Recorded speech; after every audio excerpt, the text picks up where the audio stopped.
Hello, and welcome to this special end of season episode. I'm so excited because before we take a summer break, I wanted to share with you some highlights of last season. Ali has done a wonderful job editing the best quote, which we'll share later on in the episode. But first, let me just go through the fabulous guests that we've had in this season. We kicked things off with our first guest, Tom of Holland, as we talked about visible mending, his career and his future. And then we had the hilarious Clara Parks on. We all know her, but if you don't, she's a New York Times best-selling author. And to the end of the year 2021, we've welcomed Grace Wowell of Beyond Measure. She is a wonderful shop owner and curator focused on bringing beautiful, long-lasting tools to serious and lifetime crafters. We've also had several episodes of our Season 2 series, Hart op de Tong, a set of 5 episodes with Sophia Starburg that we recorded in Dutch and interspersed throughout the season. This officially stamped A Smaller Life as a bilingual podcast with color-coded art to easily distinguish which episodes were in which language. So if you feel like you want to learn some Dutch or just listen to some Dutch, go find the Hart op de Tong episodes. They have a little bit of a different color and have some fun with it.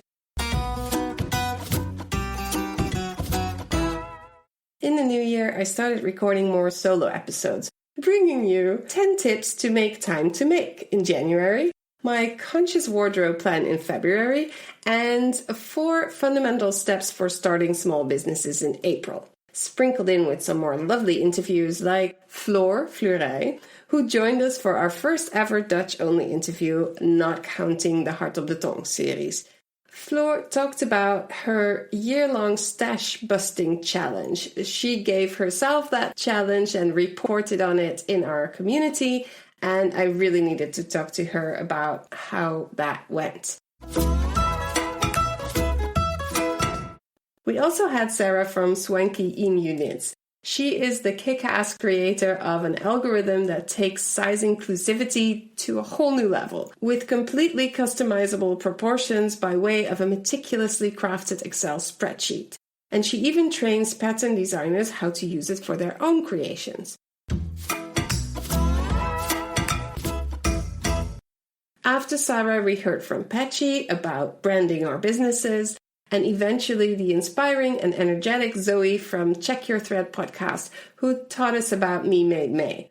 Side note, she found me first, and you can listen to me being interviewed by her on her podcast now. Finishing off the season, Leah Weitzel became our first guest to be welcomed back twice.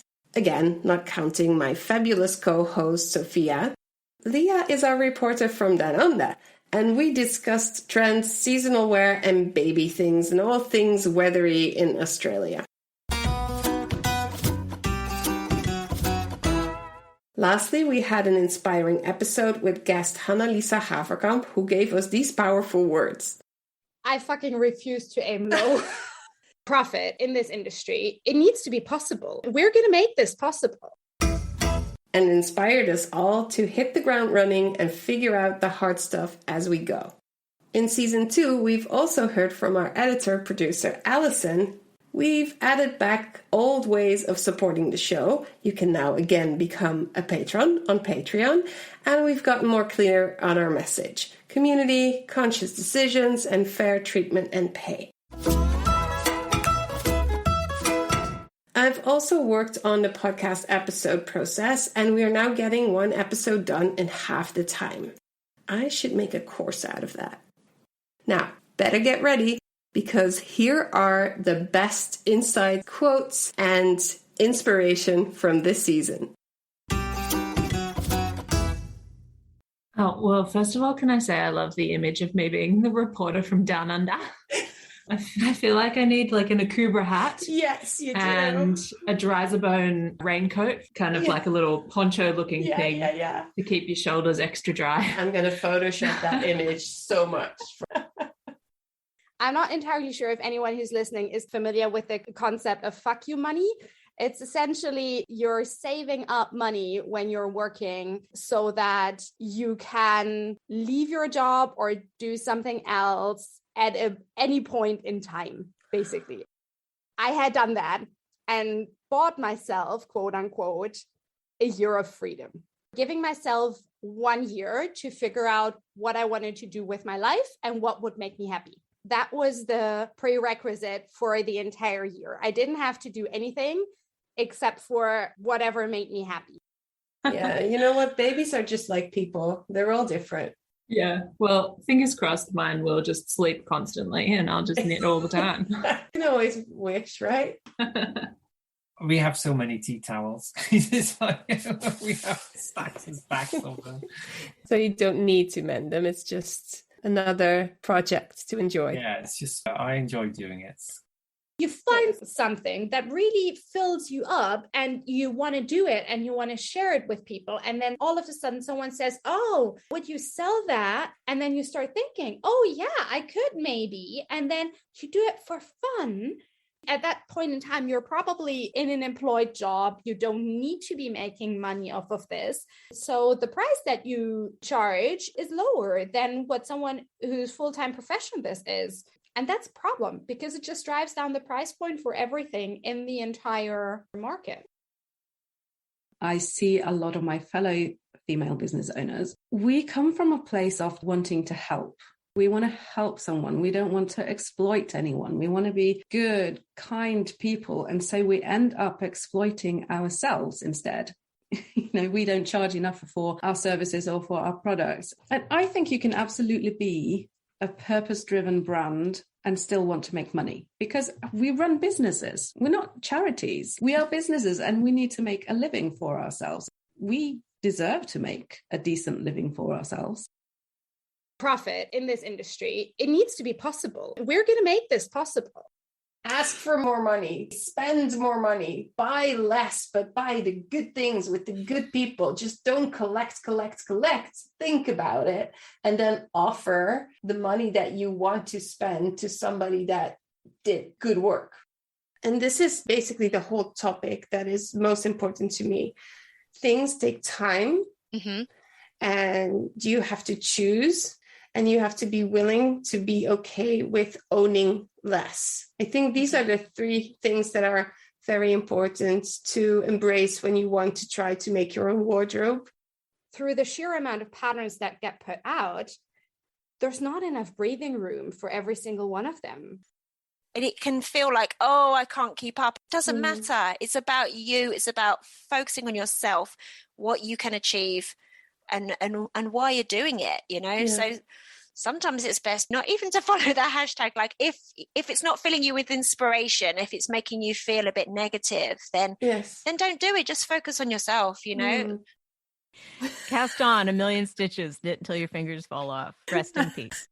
Ik heb wel urges, die zijn er nog. Het is alsof je trek hebt in snoep en je mag geen snoepje of zo. Dat is het echt. En dat is ook het fucked up ervan. Het is echt verslavend. Heb jij ooit gerookt? Ja. Want ik heb gewoon het idee dat ik heb echt jaren gezegd, oh, dit is gewoon mijn nieuwe pakje Marlboro Light, die iPhone. Het is gewoon een nieuwe pakje sigaretten. Dat is het.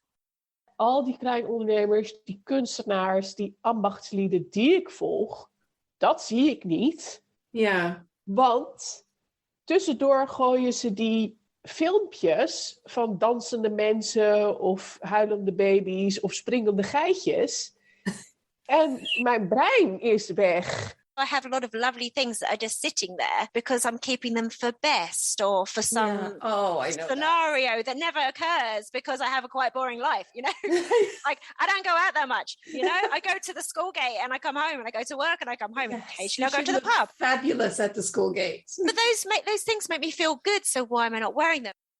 It just comes down to thinking about it. What will work for you for a long period of time? And will you make a sweater that's a single ply in bright colors because it's on trend right now? Or will you make it because that's so you and you will wear that until the single ply gives out? I feel like we have a nature deficit and we have a natural fiber deficit. As long as we're clothing our bodies in grocery bags, essentially, like your system, your endocrine system, your body, all of your glands, that they're just not, something's fighting with them. And if we can keep natural fibers on our bodies that breathe, that you talk about wool's magical qualities, it's a fire extinguisher. I mean, you're carrying an air filter and a portable fire extinguisher and compost if you hate it. Communities and businesses have much more power than they think in changing societies. I think if all businesses, small and big ones, make better choices, then we can really change the world around us. If we all move a little muscle, we can shove things in the right direction. Bigger brands are necessary to work as pillars for the smaller things. And if they can start doing good, then we make much bigger leaps. We have a story to tell. And the more of us that can be in a position where they can share that story, the better.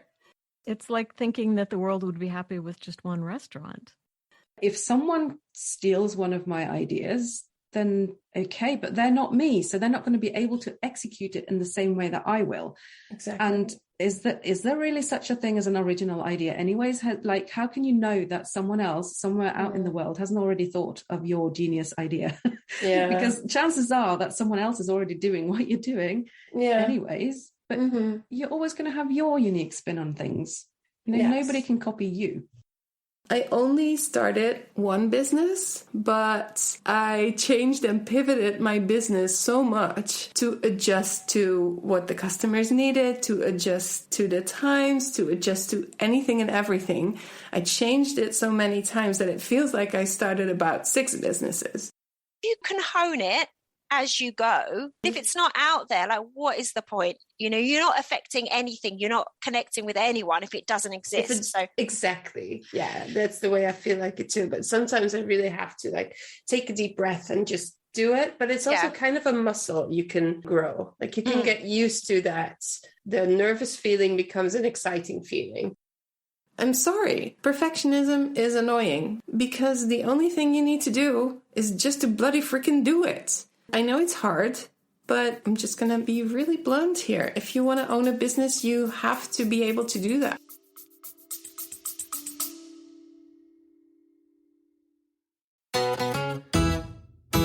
Hello, friends. I just want to say something to you quickly.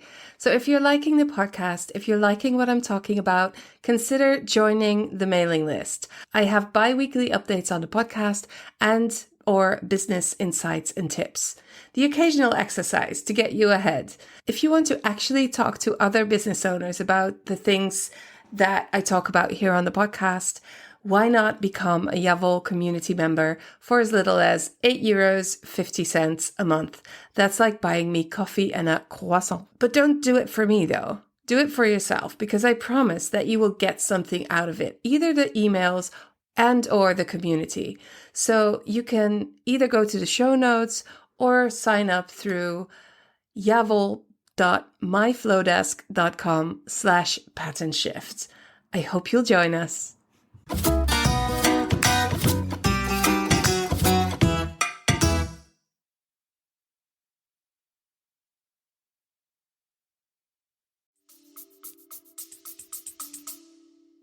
I enjoy that journey of growing and learning and becoming better at something. Try to improve things, trying to be also satisfied with where your skill level is at the point in time where you are, even if 5 years later you look back and you go, oh my God, what a shitty job did I do there? As long as I was happy at the time, then that's important to me. That was fun, right? I've made all of these quotes into shareable pictures. You can share them with your friends through email, through text messages, even on social media if you like. So go over to the show notes and copy paste at will and help grow the podcast. Thanks.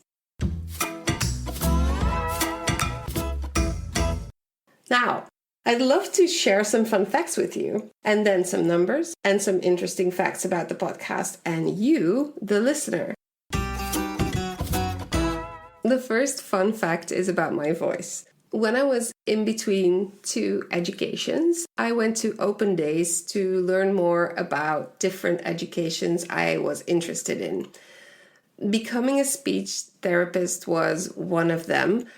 As a child, I was super interested in sign language, and this never really left me. So when I went to the open day of that particular education, I went over to one of the people there that was handing out information, and I talked to her, and I remember her saying, one of the first things she said is this your normal voice, or do you have a cold? And I said, well, no, this is my normal voice. And she said, well, it's a little bit creaky. I'm not sure if you have the right voice for this profession. So I was really flabbergasted at first, and then I never forgot this instant because it made a difference, but it also was part of getting me where I am right now, because in the same school building was another education that I ended up doing, and that was cultural and social sciences. So that really was also a great fit for me. But I remember that moment, and especially now when I get compliments about my voice. I wanted to share one of the reviews a listener gave. So Love Heart number 2, thank you so much for this one. She wrote, a thoughtful podcast, and I love the presenter's voice, which is funny because I got the impression she was a bit worried about that when she first started podcasting. Anyway, I look forward to listening to more from the knitting and the small business perspective. Thank you, Love Heart too. That is great. That really helps me move on from that comment. So that's my voice. Now, my accent. If you hear me speak, you hear an American accent. But then, when I speak or talk to somebody that's from the UK, or even somebody that's not a native English speaker, my accent changes. This happens to me all the time. I don't do it on purpose. It just happens. And I even do it in Dutch. When I speak to somebody who's from the south of Holland, I change my accent. When I speak to somebody who's from Amsterdam, I change my accent. I don't know. I think it's just empathetic. It happens. I'm aware that it might be a little bit weird, that people think that I'm doing it on purpose, or it's a little bit awkward, but I don't know. My natural English, when I speak like this to the void, to you, the listener, then it's American, because I spent 3 months in upstate New York, Camp Shadigan, yay! As a camp counselor, and it really changed the way I speak English, because it was 3 months of full-on no Dutch at all. It's hard for me to speak British. I don't even know. Whatever. That was the other thing about my voice and my accent. And what has been challenging in the last season, talking to people I've never met before, because sometimes I get awkward and nervous and do weird things, and then I have to really talk to myself and be professional, or the other way around. I either go into super professional mode, or I'm goofy and try to break the ice that way. And it's complicated sometimes, but usually in the end it all works out. The other thing that I think is really hard sometimes is consistency. So I want to come out with this podcast every other week because I think that is doable for me. I would love it if I could do it every week, but I simply don't have the time to do that. But I have to have a podcast out every other week, and also at the same time. When an episode is not dropped at exactly the right time, you can check in on me if I'm doing okay. Something has happened. So that's those are the two most challenging things about recording this podcast. Then the things that I love is I am learning so many new things. I love learning new things. Ali has been helping me really hone in on my podcasting skills, like the tech, but also the presenting and all of it. And I love it. But most of all, I love making new connections or building on top of the connections that I already have. That is why I love doing it, and I keep doing it even though sometimes I get nervous. Now, did you know that most people listen on Apple Podcasts, but Spotify is growing in popularity lately?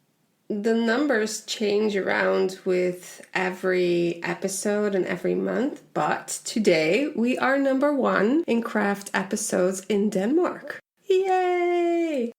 The podcast also does really well in Scandinavia, Eastern Europe, Germany, Australia, and Mexico. Who knew? Hi, people in Mexico. Or I should say, hola. The top 3 episodes are My Conscious Wardrobe Plan, the interview with Grace of Beyond Measure, and the episode featuring Clara Parks. Now, solo episodes and interviews are equally popular. I can also tell you that the podcast now gets over 1,000 downloads a month, which is crazy for me. Some more numbers. 78% listen to the podcast on their mobile device, usually, as I said, through Apple Podcast. I actually would love to know when and how you listen to your podcast. I love listening to podcasts while I'm doing my laundry or when I'm on my bike. So tell me about your podcasting habits. Well, 59% of listeners come from Europe. 39% of this percentage comes from the Netherlands, which is not surprising. But 29% of the total amount comes from North America. I am so glad I made this podcast bilingual. One of the things I love doing is going to the statistics of the podcast and just looking where people are and where they're listening from. So I've got this whole list of places in the world where there is one person listening. And I thought it would be really fun to just pick out some and see if you're listening now. Let me know if it was you so we can connect. Okay, let's start with a hard one. This is Landrindod Wells in Powys. I think that might be Welsh. I think I'm butchering it completely, but if you live there, you probably know it's you. Okay, next is Wasaga Beach in Ontario. Then we have Daegu in Daegu. I have no idea. Then there's Taichung in Taichung City. There is Bedum in Groningen. This is so much fun. Versailles in Yvelines. Ucluelet in British Columbia. Ucluelet. And then Örebro in Örebro Country. This is, oh my God. Okay, this is a fun one.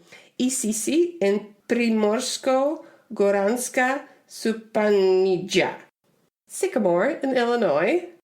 Uttoxeter in Staffordshire. One more. Eskilstuna in Södermanland County. Probably something Swedish. Oh, I cannot stop. One more. Atasehir in Istanbul, which is probably not a city, but like a part of a city. Yeah, so lots of people from all over the place. Really, really fun. And thank you all for listening and being part of the podcast. I love to picture people all around the world listening because there are people all around the world listening. It's crazy. Right. So the podcast is one of the tools I use to achieve Jawol's mission. My vision is that I want to help create a world where we don't rely on fast fashion, where we are happy to own less and better quality clothes that we mend before we toss them out. Mending clothes, making clothes ourselves, or buy from responsible brands, where it's easy to create your conscious wardrobe that fits your values, your size, your shape, and your style. And we take responsibility by choosing the good brands and materials. So that's my vision. And my mission next is to bring together textile makers and sellers with a future-forward attitude to learn more about making sustainable and conscious choices in their practice and profession. This community offers memberships, courses, and events, and we take out the fluff and work through step-by-step processes so that we can shift the focus from more to better and transition our wardrobe from fast fashion into a conscious collection that fits our values, shape, and style. Phew, I worked hard on that one. So in order to achieve the mission, we have to grow the community. And we did grow it with 35%. Though the community is small, I'm very proud to say that 95% of the members has continued their membership. So it seems that they kind of love it. And success for me means that we can reach as many people as possible. But it also means a relatively small and safe community. With the podcast and the newsletter, I can reach an endless crowd, and the community is there for those that want to start doing some actual work. So if that's you, go to asmallerlife.com and find out how. There's also our Building Better Businesses Circle, the BBBC. It has grown slightly and it has members who are kicking some serious ass and growing their own creative businesses with the support of one another. The businesses range from yarn dyers to shop owners, teachers, and craftspeople. Rien is our most recent addition to the circle, and I'm looking forward to see their ideas actually getting done. And after recently reopening our Patreon, we now have 8 sponsors cheering us on without having to do any homework themselves. Chantal being our most recent member. So great to have you, Chantal. Welcome. Now, we will be going on our annual summer break to rest a little and gear up for season 3. In place of full episodes, we will be releasing some Q&A episodes in 5 to 10 minute doses every other Friday, where the normal episodes would be. To submit a question for a chance to have it featured, go to asmallerlife.com and click on the voicemail tab on any of the show note pages and leave your question there. We know you will miss us, and I will miss you too. So feel free to reach out and connect, listen to old episodes again, or do some summer reading. Our favorite books are The Art of Gathering by Priya Parker, Vanishing Fleece, Adventures in American Wool by Clara Parks, and Mend It, Wear It, Love It by Zoe Edwards. Have an awesome summer. We will be back. Meanwhile, go to asmallerlife.com to find all you need, or skip a step and go directly to community.ja-wol.com or patreon.com/asmallerlife. Bye! Supporting can be as easy as sharing this episode with a friend. If you have a bit more energy to spare, write a review and subscribe. Growing is not about making money. Growing means that more people can join the movement. If I can speak personally and not as the producer of this show, the world needs more feminist, activist, knitting, curse word friendly, transparent podcasts. The world might think we are tree huggers, head in the clouds, dreamers, or whatever they might say, but we're building a smart, respectful little army of people who care about the earth, who care about people, who want to do things that make them happy, who want to make a living, who want to support other people doing the same thing. So that's all there is to it.